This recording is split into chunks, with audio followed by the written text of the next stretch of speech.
Tu as peut-être déjà entendu parler du Code civil et tu sais peut-être que cette année, c'est les éditions 2020 qui sont présentées sur les codes civils actuels. Et ce, depuis septembre 2019, et nous nous rapprochons des éditions 2021 pour l'année universitaire qui se présente. Mais d'où vient justement ce document dont on va parler au long de cette vidéo? C'est justement ce sujet que l'on va aborder.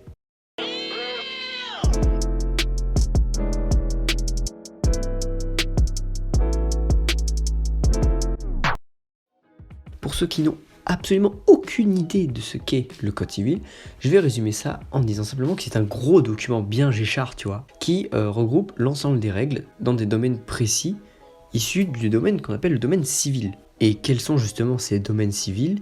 Eh bien, l'on retrouve dans ce code la personne, c'est-à-dire comment les individus sont vus aux yeux de la loi, les biens, c'est-à-dire comment sont gérées nos affaires, allant par exemple d'un simple iPhone, par exemple, ou à une immense maison, une petite villa, genre la villa des Marseillais, quoi, t'as vu. Et dernière catégorie sont les relations entre les personnes qui sont dites privées. Et les personnes privées, en fait, sont les citoyens, c'est nous, c'est la relation qu'on a avec le voisin. Oh oui, le chat qui fait pipi sur la fleur, non, bah voilà, c'est ça. Pour ceux qui connaissent déjà, vous devez connaître ce code-ci, ou ce code-là, selon vos préférences. Mais est-ce que vous connaissez ce code-ci?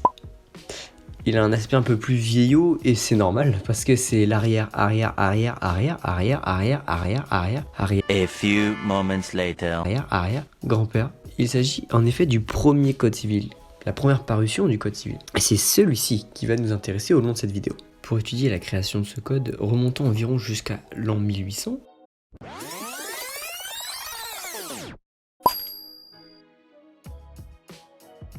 Ça fait 10-11 ans que la Révolution française de 1789 s'est déroulée et entre cette révolution et la date 1799, la France était tout sauf stable, vraiment c'était pas stable du tout. Et c'est justement en 1799 qu'un homme est apparu comme étant le stabilisateur. Il s'agit bien entendu de Napoléon Bonaparte. Normalement, vous le savez tous, il effectue un coup d'État le 9 novembre 1799 et il met en place le régime qui est appelé le consulat, qui est en fait dirigé par 3 consuls. Les consuls, en fait, ce sont juste des fonctionnaires qui sont désignés par la Constitution pour avoir le pouvoir, dont Napoléon.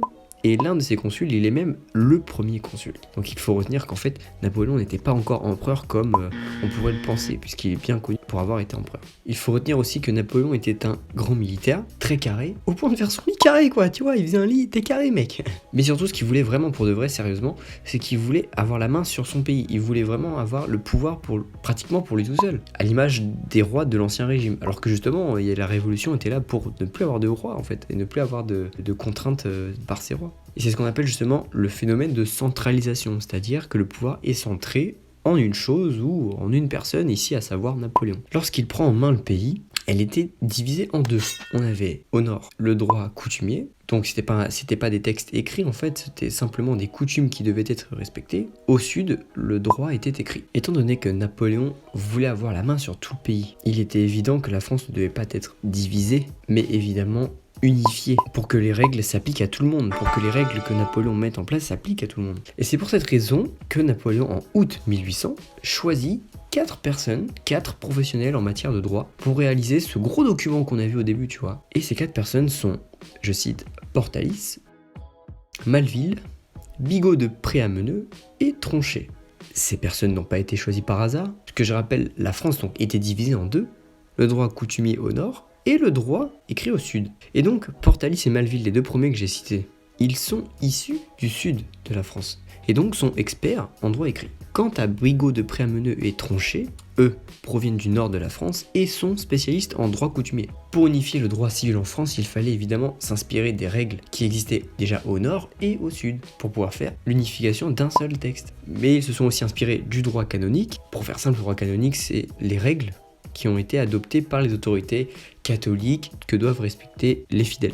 Ils vont aussi s'inspirer de certains auteurs de l'Ancien Régime pour pouvoir faire un texte qui fasse l'héritage de la Révolution, mais aussi l'héritage de certains droits de l'Ancien Régime. Ces 4 protagonistes, Maleville, Portalis, Bigot de Préameneu étranché avaient un délai de 4 mois pour réaliser cette œuvre qui est le Code civil. Et au terme de ces 4 mois, leur projet a été rejeté par le pouvoir législatif. En fait, à cette époque, le pouvoir était composé de ce qu'on appelle le tribunat et le corps législatif, mais je rentre pas dans le détail. Donc le code a été rejeté sous prétexte que le texte était trop traditionnel et sans originalité. Et en fait, on peut expliquer ce rejet par le fait que, en fait, à ce moment-là, les membres de la fonction législative, les membres qui siègent au tribunat et au corps législatif, étaient peu obéissants envers Napoléon et pouvaient s'opposer facilement à lui. Et c'est pour ça qu'en août 1802, les membres étaient mieux maîtrisés en fait par Napoléon. Et donc il y avait beaucoup moins d'opposition et donc les textes ont pu être adoptés avec moins de difficultés. Car en fait Napoléon avait réussi à s'approprier et à imposer son pouvoir comme il le désirait, comme on a vu précédemment. Et donc c'est par la loi du 21 mars 1804 que cette œuvre s'intitule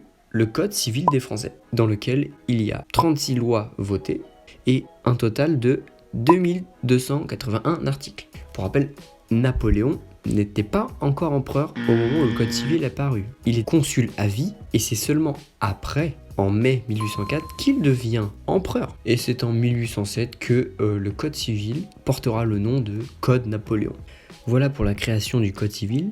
Je ne suis pas rentré dans les détails concernant le contenu du Code civil. Si ça intéresse, je pourrais le faire plus tard. Là, je n'ai fait que schématiser brièvement et simplement pour que ça soit à la portée de tout le monde. Mais évidemment, il faut prendre en compte le fait que certains facteurs sont plus compliqués que ça. Comme par exemple le tribunal et le corps législatif, je vous ai pas expliqué ce que c'était. Napoléon n'était pas tout seul, malgré le fait qu'il ait beaucoup de pouvoir. Quoi qu'il en soit, j'ai fait cette vidéo dans le cadre du confinement, j'avais le temps de le faire parce qu'habituellement j'ai pas le temps de faire quoi que ce soit. J'espère qu'en tout cas que ça a plu et je vous invite à rédiger un avis dans les commentaires et également à mettre un pouce bleu si ça te plaît évidemment. Parce qu'en fait il faut savoir que j'ai mis extrêmement beaucoup de temps pour faire cette vidéo parce que je suis claqué au sol pour les montages. T'es claqué au sol! Et si tu veux t'abonner pour des vidéos qui vont prochainement sortir sur d'autres thèmes, donc tu peux t'abonner si ça te plaît et puis bon, je te dis à la prochaine.